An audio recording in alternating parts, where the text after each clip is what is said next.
All India fire service games 2026માં Udhna fire સ્ટેશનના sub ઓફિસરનો ઉત્કૃષ્ટ દેખાવ સામે આવ્યો છે અને સ્ટેર રેસ સ્પર્ધામાં 23 માળની ઇમારત ઉપર 5 મિનિટ 35 સેકન્ડમાં ચડી સુરતના ફાયર સબ ઓફિસરે બ્રોન્ઝ મેડલ જીત્યો છે। રાજસ્થાનના ઉદયપુરમાં યોજાયેલી all India fire service games 2026માં સુરતના ઉધના ફાયર સ્ટેશનમાં ફરજ બજાવતા 48 વર્ષીય સબ ઓફિસર નરોત્તમ કે ખલાસીએ રાષ્ટ્રીય કક્ષાએ સિદ્ધિ મેળવી છે।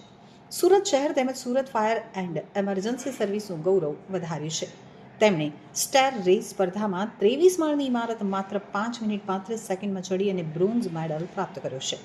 દેશના વિવિધ રાજ્યોમાંથી 2300 જેટલા ખેલાડીઓએ વિવિધ રમતોમાં ભાગ લીધો હતો, જેમાં કઠિન તાલીમ, દમદાર શારીરિક ક્ષમતા અને અડગ મનોબળના સૌએ દર્શન કરાવ્યા હતા। તો સુરત ફાયર વિભાગના અધિકારી સહકર્મચારીઓએ તેમને અભિનંદન પાઠવી ભવિષ્યમાં પણ રાષ્ટ્રીય કક્ષાએ શ્રેષ્ઠ પ્રદર્શન કરવા માટે શુભેચ્છાઓ પાઠવી હતી। સ્ટેર રેસ સ્પર્ધા ફાયર સર્વિસની સૌથી પડકારજનક સ્પર્ધા છે।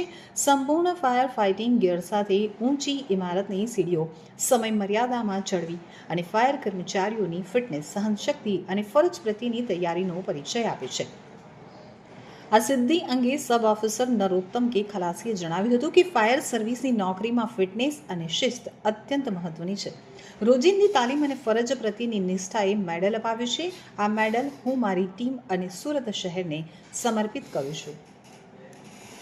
હું સબ ઓફિસર નરોત્તમ કે ખલાસી સુરત મહાનગરપાલિકા fire emergency service Udhna fire station ખાતે ફરજ બજાવું છું।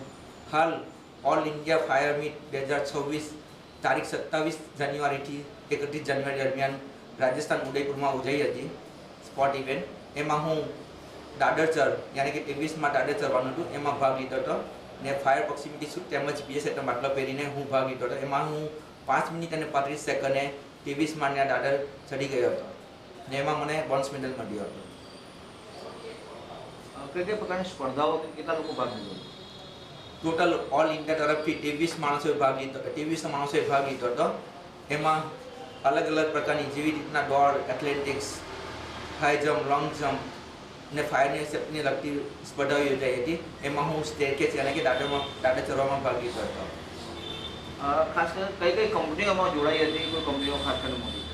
એમાં 22 રાજ્યોએ ભાગ લીધો હતો, તેમજ આર્મી, પોલીસ અને BSFના કર્મચારી તેમજ અન્ય પ્રાઇવેટ કંપનીઓના માણસોએ ભાગ લીધો હતો।